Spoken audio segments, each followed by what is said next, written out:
ನಿನದೇನೆ ನಿನದೇನೆ ಜನುಮ ನಿನ್ನೊಲವೇ ಹೃದಯಂಗಮ. ಎಲ್ಲರಿಗೂ ನಮಸ್ಕಾರ. ಎಲ್ಲರೂ ಹೇಗಿದ್ದೀರಾ? Welcome to my YouTube channel ರಮ್ಯಗೌಡ vlogs.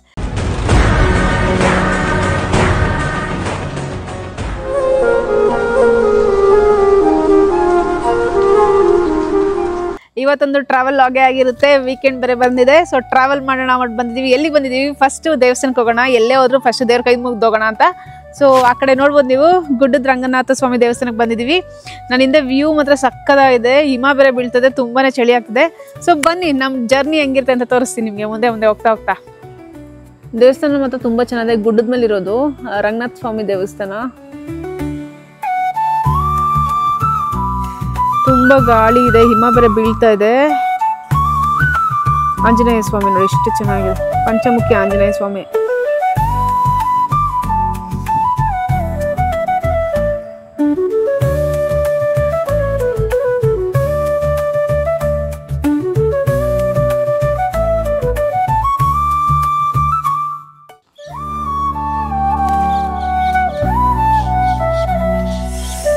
ಚಳಿ ಚಳಿ ಆಗ್ತದೆ, ನಿಜ ಆಗ್ತಿಲ್ಲ.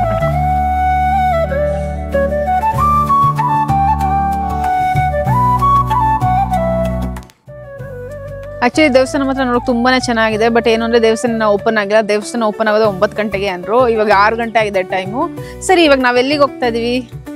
ನಿಮ್ಗೆಲ್ಲ ಗೊತ್ತಿರೋಂಗೆ ಆಲ್ ಟೈಮ್ ಫೇವ್ರೇಟ್ ದೇವಸ್ಥಾನ ನಮ್ದು ಮಂಜುನಾಥ ಸ್ವಾಮಿ, ಧರ್ಮಸ್ಥಳ ಮಂಜುನಾಥ ಸ್ವಾಮಿ ದೇವಸ್ಥಾನಕ್ಕೆ ಹೋಗ್ತಾ ಇದೀವಿ. ಕಾರ್ತಿಕ್ ಮಾಸ ಬೇರೆ ಬಂದಿದೆ. ಮತ್ತೇನು ಸರ್ಪ್ರೈಸಿಂಗ್ ಅಂದ್ರೆ ಈ ವರ್ಷದಲ್ಲಿ ಇದು 3ನೇ ಸತಿ ನಾವು ಧರ್ಮಸ್ಥಳಕ್ಕೆ ಹೋಗ್ತಾ ಇರೋದು.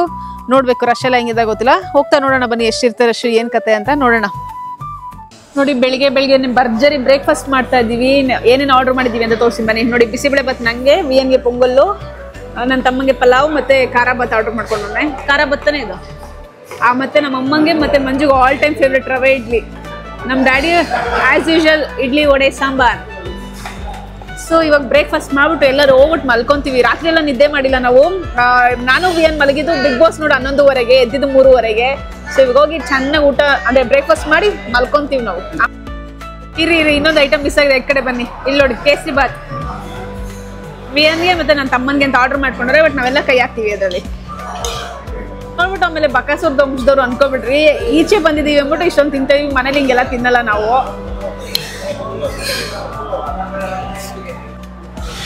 ನೋಡಿ, ಬಿಸಿ ಬಿಸಿ ಕಾಫಿ, ಕ್ಲೈಮೇಟ್ಗಂತೂ ಸಕ್ಕತ್ತಾಗಿರುತ್ತೆ. ಅದು ಪಾಕಶಾಲದಲ್ಲಿ ನಮ್ಗೆ ಈ ಗ್ಲಾಸ್ಗೋಸ್ಕರನೇ ಕಾಫಿ ಕುಡಿತೀವಿ. ಈ ಗ್ಲಾಸ್ ನೋಡಿ ಎಷ್ಟು ದೊಡ್ಡ ಗ್ಲಾಸ್ ಕೊಡ್ತಾರೆ. ನಾವು ಮನೇಲಿ ಕುಡಿತೀವಲ್ಲ ಆ ಥರ ಫುಲ್ ಲೋಟ ಕೊಡ್ತಾರೆ. 1100 ರೂಪಾಯಿ ಆಗಿದೆ. ಎಲ್ಲರೂ ಈಕ್ವಲ್ ಆಗಿ ಶೇರ್ ಮಾಡಿ. ನೀನ್ ಏನ್ ತಿಂದೆ?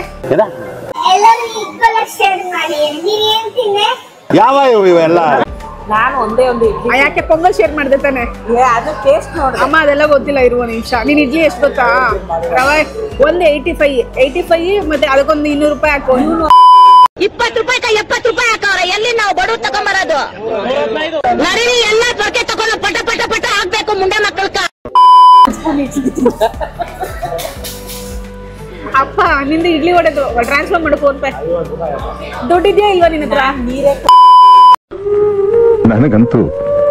ನನಗಂತೂ ಈ ಜೀವನವೇ ಬೇಸರವಾಗಿ ಹೋಗ್ಬಿಟ್ಟಿದೆ.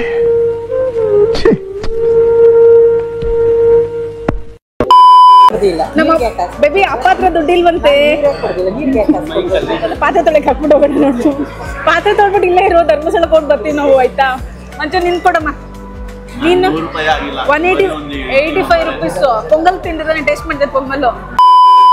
ನನಗೆ ಎಷ್ಟು ಚೀಪ್ ಅನಿಸ್ಬಿಡ್ತು ಅಂದ್ರೆ, ಥೋ ನಿಮ್ಮ ಈ ತರದೆಲ್ಲ ಇದಾರೆ ಜನ. ಪಲಾವ್ ಟೇಸ್ಟ್ ಮಾಡಿದ್ರೆ ನೀನು ನಮ್ಮಪ್ಪ ಪಾತ್ರೆ ತೊಳ್ಬಿಟ್ಟು ಬಂದ್ರಿ. ಗೈಸ್, ಆಕ್ಚುಲಿ ಸುಮ್ಮನೆ ಫನ್ ಮಾಡ್ತಿರೋದು ನಾವು. ಆಕ್ಚುಲಿ ಯಾರ್ದೋ ಸ್ಟೋರಿ ಕೇಳಿದ್ವಿ, ಹಿಂಗೆ ಫ್ಯಾಮಿಲಿ ಜೊತೆ ಟ್ರಿಪ್ ಹೋದ್ರೆ 5 ರೂಪಾಯಿ ಬಿಡಲ್ವಂತೆ, ಶೇರ್ ಮಾಡ್ತಾರಂತೆ. ಅದಕ್ಕೋಸ್ಕರ ನಾವು ಸುಮ್ಮನೆ ಮಾಡಿದ್ವಿ. ಅರ್ಥ ಆಯ್ತು ಅನ್ಸುತ್ತೆ ಅಷ್ಟೇ. ಸೊ ಗೈಸ್, ಲಾಸ್ಟ್ ಟೈಮ್ ನಾವು ಮಿಸ್ ಮಾಡಿದ್ವಿ. ಅಂದರೆ ಹೇಳಿದ್ದೆ ನಾನು ವಿಡಿಯೋದಲ್ಲಿ, ಈ ಥರ ನಾವು ಧರ್ಮಸ್ಥಳ ರೋಡಿಗೆ ಬಂದಾಗ ಪೈನಾಪಲ್ಲು ಮತ್ತು ಸೋಡಾ ಅಂಗಡಿ ಎಲ್ಲ ಇಟ್ಟಿರ್ತಾರೆ. ನಾವು ಯಾವಾಗಲೂ ಅಲ್ಲಿ ಮಿಸ್ ಮಾಡ್ದಿರ ತಿಂತೀವಿ ಅಂತ. ಸೊ ಇವಾಗಲೂ ರೀಚ್ ಆದ್ವಿ ಧರ್ಮಸ್ಥಳ ರೋಡು. ಸೊ ಇವಾಗ ಪೈನಾಪಲ್ಲು ಮತ್ತು ಸೋಡಾ ಎಲ್ಲ ತಿನ್ನೋಣ ಅಂದ್ಬಿಟ್ಟು ಒಂದು ಪಿಟ್ ಸ್ಟಾಪ್ ತೊಗೊಂಡಿದ್ದೀವಿ. ಸೊ ಬನ್ನಿ ತೋರಿಸ್ತೀನಿ ನೋಡಿ. ಆಲ್ರೆಡಿ ಮಂಜು ವಿಯನ್ ಎಲ್ಲ ಹೋಗ್ಬಿಟ್ಟು ಆರ್ಡ್ರ್ ಮಾಡಿಬಿಟ್ಟಿದ್ದಾರೆ. ಸೊ ಈಗ ಹೊಸ ಐಟಮ್ ಇಂಟ್ರಡ್ಯೂಸ್ ಮಾಡಿದ್ದಾರೆ, ಬೇಯಿಸಿರೋ ಜೋಳ. ಮೊದಲು ಜೋಳ ಎಲ್ಲ ಇರ್ತಿದ್ದಿಲ್ಲ, ಬರೀ ಪೈನಾಪಲ್ ಅದು ಇರ್ತಿತ್ತು. ಈಗ ಜೋಳ, ಪೈನಾಪಲ್ಲು, ಮ್ಯಾಂಗೋ, ಸೋಡಾ. ನನಗೂ ಒಂದು ಬೇಕು. ಇಲ್ಲಿ ನೋಡಿ ಇವರು ವಿಯನ್ ಫೇವ್ರೆಟ್ ಕಾರ್ನ್, ಅದೊಂದು ಇದ್ಬಿಟ್ರೆ ಮಗು ಇನ್ನೇನಿಲ್ಲ. ಹಾಯ್ ವಿಯನ್ ಫೇವ್ರೆಟ್. ಜೋಳ ತಿಂತಿದ್ದೀರಮ್ಮ?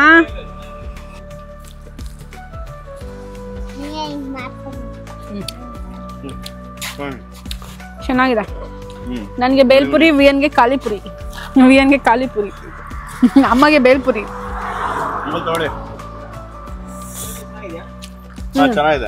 ಚೆನ್ನಾಗಿದೆ. ರಿವ್ಯೂಸ್ ಕೊಡ್ತಾ ಇದೀವಿ, ಅವ್ರು ಕೇಳ್ತಾ ಇದಾರೆ ಅಂಗಡಿಯವರು ಚೆನ್ನಾಗಿದೆ ಅಂತ. ಚೆನ್ನಾಗಿದೆ ರಿವ್ಯೂಸ್ ಕೊಡ್ತಾ ಇದೀನಿ.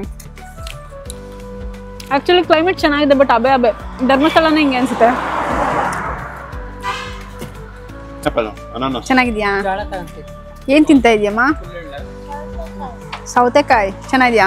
ನಿಂಗೆ ಇಷ್ಟ ಅಲ್ಲ? ತಿನ್ನು. ಎಲ್ಲಿ ಹೋಗ್ತಿದ್ದೀರಾ ನೀವೀಗ? ಏನು ವರ್ಷಕ್ಕೆ 3 ಸತಿ ಹೋಗ್ತೀರಾ ಧರ್ಮಸ್ಥಳಕ್ಕೆ? ಕೆಲಸ ಇಲ್ವಾ ನಿಮ್ಗೆ? ಯಾವ್ದು ನಿಮ್ಮೂರು? ಬೆಳ್ತಂಗಡಿ. ಓಹೋ, ಧರ್ಮಸ್ಥಳ ಮೊನ್ನೆ ಅಲ್ಲೇ ಬಂದ ಸ್ವಾಮಿ, ನಾವು ಬಂದಿದ್ದು ಬೆಳ್ತಂಗಡಿಗೆ.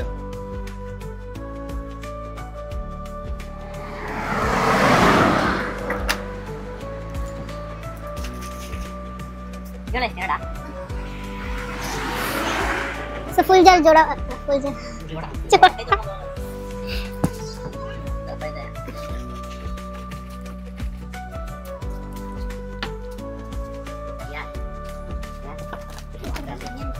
ಏನು ಹುಷಾರಮ್ಮ.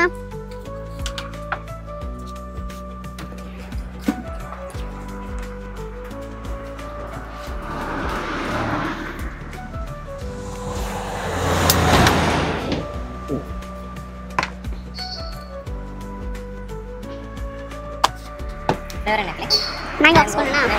ಮ್ಯಾಂಗೋ ಹಾಕ್ಯಾನ. Mango flavour full jar soda. Mango ಅಮ್ಮ ಜ್ಯೂಸ್ ಕುಡಿತಾಳೆ ನೋಡಿ. ಈಗ ನೀನು ಕುಡಿತೀಯಮ್ಮ? ನೀಗೂ ಬೇಕಾ?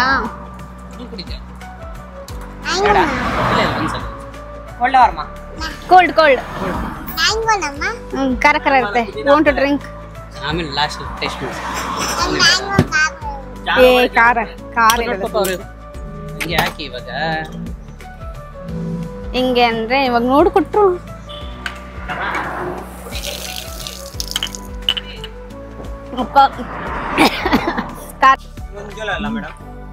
ಚೆನ್ನಾಗಿದೆ, ತಗೋ ಮಗನೆ. ಎಮ್ಮೆ ಇದೆ, ಚೆನ್ನಾಗಿದೆ ಮಗನೆ. ಟೇಸ್ಟ್ ಮಾಡಮ್ಮ. It's very nice.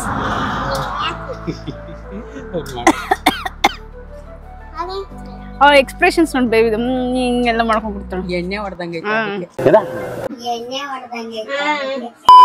ಅರೆ ಮೇರಿ ಲಡ್ಕಿ, ನಿನ್ನಂತವ್ರು ಇನ್ನೂ ಈ ದೇಶದಲ್ಲಿ ಇದಾರ?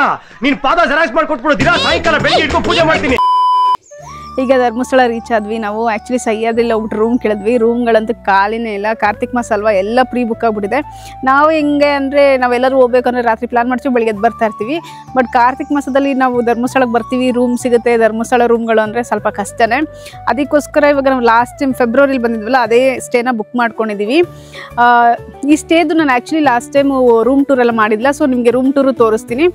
ಫಸ್ಟ್ ಫ್ಲೋರಲ್ಲಿ ಇರೋದು ಬಂದ್ಬಿಟ್ಟು ನಾವು ಅಂದರೆ ನಾನು, ನಮ್ಮ ಅಪ್ಪ ಅಮ್ಮ, ವಿಯನ್ ತೊಗೊಂಡಿದ್ದೀವಿ. ಯಾಕಂದರೆ ಸ್ವಲ್ಪ ಸ್ಪೇಷಿಯಸ್ ಆಗಿದೆ, ವಿಯನ್ಗೆ ಆಟ ಆಡೋಕ್ಕೂ ಚೆನ್ನಾಗಿರುತ್ತೆ ಅಂದ್ಬಿಟ್ಟು ತೊಗೊಂಡಿದ್ದೀವಿ. ಮತ್ತು ಕೆಳಗಡೆ ಇವಾಗ ಒಂದು ಹೊಸದು ಕಟ್ಟಿದ್ದಾರೆ ರೂಮ್. ಆ ರೂಮ್ನ ನನ್ನ ತಮ್ಮ ಮತ್ತು ಮಂಜು ತೊಗೊತಿದ್ದಾರೆ. ಯಾಕೆ 2 ರೂಮ್ ಮಾಡಿದ್ದೀರಾ ಅಂತಲೂ ಕೇಳ್ತೀರಾ ಅನ್ಕೊತೀನಿ.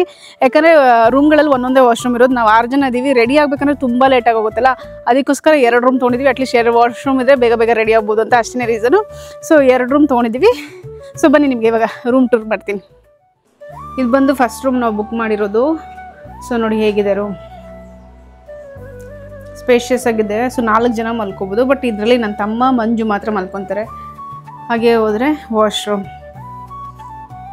ನಮ್ಮ ರೂಮ್ ಬಂದ್ಬಿಟ್ಟು ಮೇಲ್ಗಡೆ ಇರೋದು ಫಸ್ಟ್ ಫ್ಲೋರಲ್ಲಿ. So washroom is also very clean. ಚೆನ್ನಾಗಿದೆ ನೋಡಿ, ಎಷ್ಟು ಕ್ಲೀನಾಗಿದ್ದು. ಸೊ ನಾವು ಏನಂತಕ್ಕೆ ಈ ಥರ ರೂಮ್ಸ್ ಯಾವಾಗಲೂ ಬುಕ್ ಮಾಡೋದು ಅಂದರೆ ವಿಯನ್ಗೋಸ್ಕರನೇ. ಅವ್ನು ಒಂಚೂರು ಗಲೀಜಿದ್ರು, ಒಂಚೂರು ಏನೂ ಇರಬಾರ್ದು ಅವ್ನಿಗೆ. ಆ ಥರ ಇದ್ರೇ ಅವ್ನು ಒಳಗಡೆ ಕಾಲಿಡೋದು, ಇಲ್ಲಾಂದರೆ ಕಾಲಿಡಲ್ಲ. ಅದಕ್ಕೋಸ್ಕರ ಅವ್ನಿಗೆ ನಾವು ನೋಡಿ ತುಂಬ ರಿಸರ್ಚ್ ಮಾಡ್ತೀವಿ. ರೂಮ್ಸ್ ಬುಕ್ ಮಾಡ್ಬೇಕಾರೆ ಅಂತೂ ಪ್ಲೇಸಸ್ ಬಗ್ಗೆ ರಿಸರ್ಚ್ ಮಾಡ್ತೀವಿ, ಅಲ್ಲ ಗೊತ್ತಿಲ್ಲ. ರೂಮ್ಸ್ ಬುಕ್ ಮಾಡ್ಬೇಕಾರಂತೂ ಸಕ್ಕತ್ ರಿಸರ್ಚ್ ಮಾಡ್ತೀವಿ. ನೋಡಿ ಹೀಗಿದೆ. ಇದು 1 ರೂಮು, ಇನ್ನೊಂದು ರೂಮ್ ಮೇಲ್ಗಡೆ ಇದೆ. ಸೊ ಅದನ್ನು ತೋರಿಸಿ ಬನ್ನಿ. ಇದು ಬಂದು ರೂಮ್ ನಂಬರ್ 2. ನೋಡಿ ಆಲ್ರೆಡಿ ನಮ್ಮ ಅಪ್ಪ ಅಮ್ಮ ಏನೆಲ್ಲ ಸೆಟ್ಲ್ ಆಗಿಬಿಟ್ಟಿದ್ದಾರೆ. ಸೊ ಇದು ಬಂದು ತುಂಬಾ ದೊಡ್ಡ ರೂಮು. ನೋಡ್ಬೋದು ನೀವು 6 ಜನ ಮಲ್ಕೋಬೋದು ರೂಮಲ್ಲಿ. 3 ಬೆಡ್ ಕೊಟ್ಟಿದ್ದಾರೆ. ತುಂಬ ಸ್ಪೇಷಿಯಸ್ ಆಗಿದೆ. ನಾವು ಯಾಕಂದರೆ ಈ ರೂಮ್ ತೊಗೊಂಡಿದ್ದೀವಿ ಅಂದರೆ ವಿಯನ್ಗೆ ಆಟ ಆಡೋಕ್ಕೆ ಚೆನ್ನಾಗಿರುತ್ತೆ ಅಂತ. ನೋಡಿ ಕ್ಲೀನಾಗೂ ಮೇಂಟೈನ್ ಮಾಡಿದ್ದಾರೆ. ಇಲ್ಲಿ ಬಂದರೆ ಇದು ವಾಶ್ರೂಮ್. ಸೊ ಇದು ಮೇನ್ ರೀಸನ್ ಬಂದ್ಬಿಟ್ಟು ನಮ್ಗೆ ವಾಶ್ರೂಮ್ 2 ವಾಶ್ರೂಮ್ ಅಂದರೆ ಎಲ್ಲರೂ ಬೇಗ ರೆಡಿ ಆಗ್ಬೋದು ಅಂದ್ಬಿಟ್ಟು 2 ರೂಮ್ ಬುಕ್ ಮಾಡ್ಕೊಂಡ್ವಿ. ಇಲ್ಲಾಂದ್ರೆ ಎಲ್ಲರೂ ಇಲ್ಲೇ ಮಲ್ಕೋಬೋದಿತ್ತು ಆ್ಯಕ್ಚುಲಿ. ಬಟ್ ಹೋಗ್ಲಿ ವಿಯನ್ ಆರಾಮಾಗಿ ಆಟ ಆಡಲಿ ಅಂದ್ಬಿಟ್ಟು 2 ರೂಮ್ ಬುಕ್ ಮಾಡ್ಕೊಂಡಿದ್ದೀವಿ. ನೋಡಿ ಹೀಗಿದೆ ರೂಮ್ ಮಾತ್ರ ಚೆನ್ನಾಗಿದೆ, ಕ್ಲೀನಾಗಿದೆ, ಸ್ಪೇಷಿಯಸ್ ಆಗಿದೆ. ಸೊ ವಿಯನ್ಗಂತೂ ಈ ಪ್ಲೇಸ್ ಸಖತ್ ಇಷ್ಟ. ನನಗೆ ಇಷ್ಟೇ ಯಾಕೆ ತುಂಬಾ ಇಷ್ಟ, ಯಾಕೆ ನಾವು ಪದೇ ಪದೇ ಇಲ್ಲೇ ಬುಕ್ ಮಾಡ್ತೀವಿ ಅನ್ನೋದು ಇದೇ ರೀಸನ್ಗೆ. ನೀವು ನೋಡ್ಬೋದು ಸುತ್ತಲೂ ಅಡಿಕೆ ತೋಟ, ಅದರಲ್ಲಿ ತೆಂಗಿನ ಗಿಡ ಹಾಕಿದ್ದಾರೆ ಮತ್ತು ಬಾಳೆ ಗಿಡ ಹಾಕಿದ್ದಾರೆ. ನೋಡೋಕೆ ಮಾತ್ರ ತುಂಬಾ ಚೆನ್ನಾಗಿದೆ. ಅದ್ರ ಜೊತೆ ನೀವು ಕೇಳಿಸ್ಕೊತಾ ಇರ್ಬೋದು ಬರ್ಡ್ಸ್ ಎಲ್ಲ ಸೌಂಡ್ ಬರ್ತದೆ ನೋಡಿ. ಇದು ಸಾಯಂಕಾಲ ಆದರೆ ಈ ಥರ ಸೌಂಡ್ ಸಿಗುತ್ತೆ ನಿಮಗೆ. ಮಲೆನಾಡು ಸೈಡು, ಈ ಧರ್ಮಸ್ಥಳ ಸೈಡೆಲ್ಲ ಬರ್ಡ್ಸ್ದು ಅದೆಲ್ಲ ಕೇಳೋಕ್ಕೆ ತುಂಬಾ ಚೆನ್ನಾಗಿರುತ್ತೆ. ನನಗಂತೂ ಈ ಥರ ಸೌಂಡ್ಸ್ ಎಲ್ಲ ಸಖತ್ ಇಷ್ಟ. ಸೊ ನೀವು ಯಾರು ಬುಕ್ ಮಾಡಬೇಕು ಅಂದರೆ ಇಷ್ಟೇನ, ಇದು ಲೊಕೇಶನ್ ಡೀಟೇಲ್ಸು, ಕಾಂಟ್ಯಾಕ್ಟ್ ಡೀಟೇಲ್ಸ್ ಎಲ್ಲ ಡಿಸ್ಕ್ರಿಪ್ಷನಲ್ಲಿ ಹಾಕಿರ್ತೀನಿ, ಒಂದ್ಸತಿ ಚೆಕ್ ಮಾಡಿ. ಮತ್ತು ಏನು ಗೊತ್ತಾ ನಂಗೆ ಆಶ್ಚರ್ಯ, ನಾವು ಇದು ಫೆಬ್ರವರಿಲಿ ಬಂದಾಗ ಈ ಗಿಡಗಳೆಲ್ಲ ಎಷ್ಟು ಚಿಕ್ಕದಾಗಿತ್ತು ಗೊತ್ತಾ. ಇವಾಗ ನೋಡಿದ್ರೆ ಅದು ಬೆಳೆದು ನಿಂತಿದ್ದಾವೆ. ಮತ್ತು ಇನ್ನೊಂದು 6 ಮಂತ್ಸಲ್ಲಿ ಅಡಿಕೆ ಕೂಡ ಸಿಗುತ್ತಂತೆ. ಸೊ ಹೇಳ್ತಾರೆ, ತುಂಬಾ ಖುಷಿ ಆಯ್ತು ನೋಡೋಕ್ಕೆ. ನಾವು ಬಂದಾಗ ಇನ್ನು ಚಿಕ್ಕ ಗಿಡಗಳು, ಹಳೆ ವಿಡಿಯೋ ಬೇಕಾದ್ರೆ ನೀವು ಹೋಗ್ಬಿಟ್ಟು ಒಂದ್ಸತಿ ಚೆಕ್ ಮಾಡ್ಬೋದು. ಸಖತ್ ಖುಷಿ ಆಯ್ತು ನೋಡ್ಬಿಟ್ಟು. ಈಗ ನೇತ್ರಾವತಿ ನದಿಗೆ ಬಂದಿದ್ದೀವಿ. ಇಲ್ಲಿಂದ ನಾವು ದರ್ಶನ ಮಾಡಕ್ಕೆ ಹೋಗ್ತೀವಿ. ಆ್ಯಕ್ಚುಲಿ ನಾವು ಸಾಯಂಕಾಲದ ಯಾಕೆ ದರ್ಶನ ಮಾಡ್ತೀವಿ ಅಂದರೆ ಈಗ ಕಾರ್ತಿಕ್ ಮಾಸ ಅಲ್ವಾ, ಲೈಟಿಂಗ್ಸ್ ಎಲ್ಲ ಹಾಕಿರ್ತಾರೆ, ಅದಕ್ಕೋಸ್ಕರ ಸಾಯಂಕಾಲ ದರ್ಶನ ಮಾಡೋಣ ಅಂತ ಬಂದಿದ್ದೀವಿ. ಸರ್ ಬನ್ನಿ ಹೋಗೋಣ, ದೇವಸ್ಥಾನ ಹತ್ರ ಹೋಗಿ ನೋಡೋಣ ಯಾವ ಥರ ಲೈಟಿಂಗ್ಸ್ ಎಲ್ಲ ಹಾಕಿರ್ತಾರೆ ಅಂತ. ನನಗಂತೂ ಧರ್ಮಸ್ಥಳ ಬಂದರೆ ಏನೋ ಮನಸ್ಸಿಗೆ ನೆಮ್ಮದಿ ಮತ್ತು ತುಂಬಾ ಖುಷಿ. ಹಾಗೆ ನೀವು ನೋಡ್ತಾ ಇರ್ಬೋದು ತುಂಬಾ ಜನ ಕಾಣಿಸ್ತಾ ಇದ್ದಾರೆ. ಇವತ್ತು ಶನಿವಾರನೇ ಇಷ್ಟು ಜನ ಇದ್ದಾರೆ ಅಂದರೆ ಏನು ಕಾರ್ತಿಕ್ ಸೋಮವಾರಕ್ಕೆ ಎಷ್ಟು ಜನ ಇರ್ತಾರೇನೋ ಗೊತ್ತಿಲ್ಲ, ಕಾಲಿಡಕ್ಕೂ ಜಾಗ ಇರ್ತಾರೇನೋ ಗೊತ್ತಿಲ್ಲ. ನೋಡೋಣ ಬನ್ನಿ, ನಮಗೆ ದರ್ಶನ ಹೇಗೆ ಸಿಗುತ್ತೆ, ಎಷ್ಟೊತ್ತಾಗುತ್ತೆ ಅಂತ ನೋಡೋಣ ಮುಂದೆ. ನನ್ನ ಲೈಫಲ್ಲಿ ಇದೆ ಅನಿಸುತ್ತೆ ಫಸ್ಟ್ ಟೈಮ್ ನಾನು ಧರ್ಮಸ್ಥಳದಲ್ಲಿ 1.5 ಗಂಟೆ ನಿಂತ್ಕೊಂಡು ಕ್ಯೂವಲ್ಲಿ ದರ್ಶನ ಮಾಡಿದ್ದು. ಅದು ಸ್ಪೆಷಲ್ ಎಂಟ್ರಿನೇ 1.5 ಗಂಟೆ ಆಯಿತು. ಆದ್ರೂ ದರ್ಶನ ಮಾತ್ರ ತುಂಬಾ ಚೆನ್ನಾಗಿತ್ತು, ತುಂಬಾ ಖುಷಿ ಆಯಿತು. ಇದು ಬಂದು ಮ್ಯಾಂಡೇಟ್ರಿ ಫೋಟೋ ಎಲ್ಲರೂ ತೊಗೊತಾರಲ್ಲ, ಧರ್ಮಸ್ಥಳ ದೇವಸ್ಥಾನ ಮುಂದೆ ನಿಂತ್ಕೊಂಡು ನಾವು ತೊಗೊತಾ ಇದ್ದೀವಿ ಈಗ. ಜೊತೆಗೆ ಆನೆಗಳು ಬೇರೆ ನೋಡಿದ್ವಾ, ತುಂಬಾ ಖುಷಿ ಆಯಿತು. ಅದರಲ್ಲಿ ಪುಟ್ಟಾನೆ ಇದೆಯಲ್ಲ, ಪುಟ್ಟಾನೆ ಹೆಸರು ಶಿವಾನಿ. ಅದಕ್ಕೆ ಜನಗಳು ನೋಡಿ ನಾಚಿಕೆ ಪಡ್ಕೊಂಡು ಹೋಗಿ ಅವ್ರ ಅಮ್ಮನಿಂದ ಬಚ್ಚಿಕೊಂತ ಇತ್ತು. ಅದು ನೋಡೋಕೆ ತುಂಬಾ ಕ್ಯೂಟ್ ಆಗಿತ್ತು ಗೈಸ್. ಮತ್ತೆ ಯಾರು ಧರ್ಮಸ್ಥಳಕ್ಕೆ ಬರೋ ಪ್ಲಾನ್ ಮಾಡ್ತಿದ್ದೀರಾ ಅಂದರೆ 23rd ಇಂದ ನಿಮಗೆಲ್ಲ ಗೊತ್ತಿರುತ್ತೆ, ಲಕ್ಷ ದೀಪೋತ್ಸವ ನಡೀತಾ ಇರುತ್ತೆ ಧರ್ಮಸ್ಥಳದಲ್ಲಿ. ನೀವು ಯಾರು ಬರ್ತಾ ಇದ್ದೀರಾ, ಪ್ಲಾನ್ ಮಾಡ್ತಿದ್ದೀರಾ, ಮತ್ತೆ ಮಕ್ಕಳನ್ನ ಕರ್ಕೊಬರ್ತೀರಾ ಅಂದರೆ ನನ್ನ ಸಜೆಷನ್ ಏನಪ್ಪ ಅಂದರೆ ಮಕ್ಕಳನ್ನಂತೂ ಕರ್ಕೊಂಡೇ ಬರಬೇಡಿ. ಯಾಕಂದರೆ ತುಂಬ ರಶ್ ಇರುತ್ತೆ, ಮಕ್ಕಳಿಗೆ ಹಿಂಸೆ ಕೊಡೋದು ಬೇಡ. ಲಕ್ಷ ದೀಪೋತ್ಸವ ಎಲ್ಲ ಆದಮೇಲೆ ಪ್ಲಾನ್ ಮಾಡ್ಕೊಂಡು ಬೇಕಾದ್ರೆ ಮಕ್ಕಳು ಕರ್ಕೊಂಡ್ಬಂದು ಆರಾಮಾಗಿ ದರ್ಶನ ಮಾಡ್ಕೊಂಡು ಹೋಗಿ.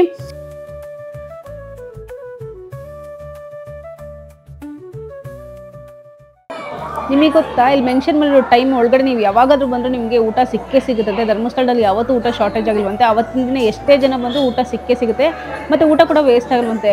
ಎಷ್ಟು ಆಶ್ಚರ್ಯ ವಿಷಯ ಅಲ್ವಾ ಇದನ್ನು. ನಿಮಗೆ ಲಾಸ್ಟ್ ಟೈಮ್ ಎಲ್ಲ ಧರ್ಮಸ್ಥಳ ಕಿಚನ್ ಬಗ್ಗೆ ಎಲ್ಲ ತೋರಿಸಿದ್ದೆ, ಅದಕ್ಕೋಸ್ಕರ ಈ ಸತಿ ಕಿಚನ್ ತೋರಿಸ್ತಾ ಇಲ್ಲ. ನಾವೀಗ ಊಟಕ್ಕೆ ಹೋಗ್ತಾ ಇದ್ದೀವಿ, ದರ್ಶನ ಆಯಿತು. ಊಟಕ್ಕೆ ಹೋಗಿ ಊಟ ಮಾಡ್ಕೊಂಡು ಬಂದು ಆಮೇಲೆ ಮಾತಾಡೋಣ ಮುಂದಕ್ಕೆ. ಅವ್ರಿಗೂ ಗೊತ್ತು, ನಿಮಗೆ ಧರ್ಮಸ್ಥಳದಲ್ಲೆಲ್ಲ ಮೆನ್ಯೂ ಗೊತ್ತು ತಾನೆ. ಫಸ್ಟ್ ಬಂದ್ಬಿಟ್ಟು ಸ್ವೀಟ್ ಹಾಕ್ತಾರೆ, ಅದಾದಮೇಲೆ ಅನ್ನ ರಸಮ್ಮು, ಸಾಂಬಾರ್ ರಸಮ್ಮು, ಮಜ್ಜಿಗೆ, ಇಷ್ಟೇ ಹಾಕೋದು, ಇನ್ನೇನು ಹಾಕ್ತಾರೆ ಅಷ್ಟೇ. ನನಗಂತೂ ಸಿಕ್ಕಾಪಟ್ಟೆ ಹೊಟ್ಟೆ ಹಸಿತಿತ್ತು. ಯಾಕಂದರೆ ದರ್ಶನ ಬೇರೆ ಲೇಟ್ ಆಯಿತು, 1.5 ಅವರ್ ಬೇರೆ ನಿಂತಿದ್ವಲ್ಲ, ಸಾಕಾಗೋಯ್ತು. ಯಾವಾಗ ಊಟ ಬಂದರೆ ಸಾಕು ಅಂತ ಕಾಯ್ತಿದ್ದೆ. ಹಂಗೂ ನನ್ನ ತಮ್ಮ ರೇಗಿಸ್ತಿದ್ದ, ಇನ್ನೇನು ತಟ್ಟೆ ಬರ್ತಿದೆ, ಆಮೇಲೆ ತಟ್ಟೆನೇ ತಿನ್ಕೊಂಬಿಡಿಯಾ ನೋಡ್ಕೊ ಅಂತಲೂ ರೇಗಿಸ್ತಿದ್ದ. ತಟ್ಟೆ ಕೈ ಸಿಕ್ಕಿದಾಗಂತೂ ಆಗಿದ್ದು ಖುಷಿನೇ ಬೇರೆ ಲೆವೆಲ್ಲು. ಯಾಕಂದರೆ ಇನ್ನೇನು ಊಟ ಹಾಕ್ತಾರೆ, ಆರಾಮಾಗಿ ಊಟ ಮಾಡೋಣ ಅಂದ್ಕೊಂಡೆ. ಬಟ್ ಬೇಜಾರು ವಿಷಯ ಏನು ಅಂದರೆ ಬಿಸಿ ಅಡುಗೆ ಬಡಿಸ್ತಾರೆ, ಬೇಗ ತಿನ್ನೋಕ್ಕಾಗಲ್ಲ. ಜೊತೆಗೆ ನಾನು ತಿನ್ನಬೇಕು, ವಿಯನ್ಗೂ ತಿನ್ನಿಸ್ಬೇಕು, ಅದೊಂದು ಸ್ವಲ್ಪ ಕಷ್ಟ ಅನಿಸುತ್ತೆ. ಬಟ್ ಧರ್ಮಸ್ಥಳ ಪ್ರಸಾದ ಬಂದ್ಬಿಟ್ಟು ಯಾವ ಅಮೃತಕ್ಕೂ ಕಡಿಮೆ ಇಲ್ಲ, ಅಷ್ಟು ಚೆನ್ನಾಗಿರುತ್ತೆ. ನಮಗಂತೂ ಆಲ್ ಟೈಮ್ ಫೇವ್ರೇಟು. ಯಾವಾಗಲೇ ಧರ್ಮಸ್ಥಳಕ್ಕೆ ಬಂದರೂ ನಾನು ಇಲ್ಲಿ 1 ಟೈಮ್ ಪ್ರಸಾದ ತಿಂದೇ ಹೋಗೋದು. ಮತ್ತು ತುಂಬ ಜನಕ್ಕೆ ಅಸಂಪ್ಷನ್ ಇರುತ್ತೆ, ದೇವಸ್ಥಾನ ಪ್ರಸಾದ ಅಂದರೆ ಕ್ಲೀನಾಗಿ ಮಾಡಲ್ಲ, ಹೈಜೀನ್ ಇರಲ್ಲ ಅಂತೆಲ್ಲ. ನಾನು ಲಾಸ್ಟ್ ವಿಡಿಯೋದಲ್ಲಿ ಕಿಚನ್ ಬಗ್ಗೆನೇ ಒಂದು ಟೂರ್ ಮಾಡಿ ಹಾಕಿದ್ದೆ, ಬೇಕಾದ್ರೆ ನೀವು ಹೋಗಿ ನೋಡ್ಬೋದು. ಧರ್ಮಸ್ಥಳ ಕಿಚನ್ ಎಷ್ಟು ಕ್ಲೀನಾಗಿರುತ್ತೆ ಮತ್ತು ಹೈಜೀನ್ ಮೇಂಟೈನ್ ಮಾಡ್ತಾರೆ ಅಂತ ನೀವು ಕೂಡ ನೋಡ್ಬೋದು. ನಾನಂತೂ ಒಂದೊಂದು ಹಗ್ಲೂ ಎಂಜಾಯ್ ಮಾಡ್ಕೊಂಡು ತಿಂದೆ. ಊಟ ಮತ್ತು ಸೂಪರ್ ಆಗಿತ್ತು. ನಾವು ದೇವಸ್ಥಾನದಿಂದ ಬರೋಷ್ಟೇ ನಮ್ಮ ಸ್ಟೇ ಅಂಕಲ್ ನೋಡಿ ಬಾಳೆಗೊನೆ ಕಟ್ ಮಾಡಿ ಪ್ಯಾಕ್ ಮಾಡಿ ಇಟ್ಟಿದ್ದಾರೆ ನಮಗೋಸ್ಕರ ಅಂತ. ಈ ಪ್ರೀತಿಗೆ ಏನು ಹೇಳಬೇಕು ನಮ್ಗೆ ಗೊತ್ತಾಗಿಲ್ಲ, ಒಳ್ಳೆತನಕ್ಕೆ ಇದೊಂದೇ ಸಾಕಲ್ವಾ. ಈಗ ರೂಮಿಗೆ ಬಂದ್ವಿ. ಸೊ ಫುಲ್ ಎಲ್ಲರೂ ಟಯರ್ಡ್ ಆಗಿದ್ದೀವಿ, ನಿದ್ದೆ ಮಾಡಿದ್ರೆ ಸಾಕು ಅನಿಸ್ತದೆ. ಸೊ ಈ ವಿಡಿಯೋನ ಇಲ್ಲಿಗೆ ಎಂಡ್ ಮಾಡ್ತೀನಿ. ಇಷ್ಟ ಆಗಿದ್ರೆ ಒಂದು ಲೈಕ್, ಶೇರ್, ಕಮೆಂಟ್ ಮಾಡಿ. ಹಾಗೆ ನನ್ನ ಚಾನಲ್ ಇನ್ನೂ ಯಾರು ಸಬ್ಸ್ಕ್ರೈಬ್ ಮಾಡಿಲ್ಲ, ಸಬ್ಸ್ಕ್ರೈಬ್ ಮಾಡಿ. Thank you for watching the video. Next ವಿಡಿಯೋದಲ್ಲಿ ಸಿಗೋಣ, ಬಾಯ್.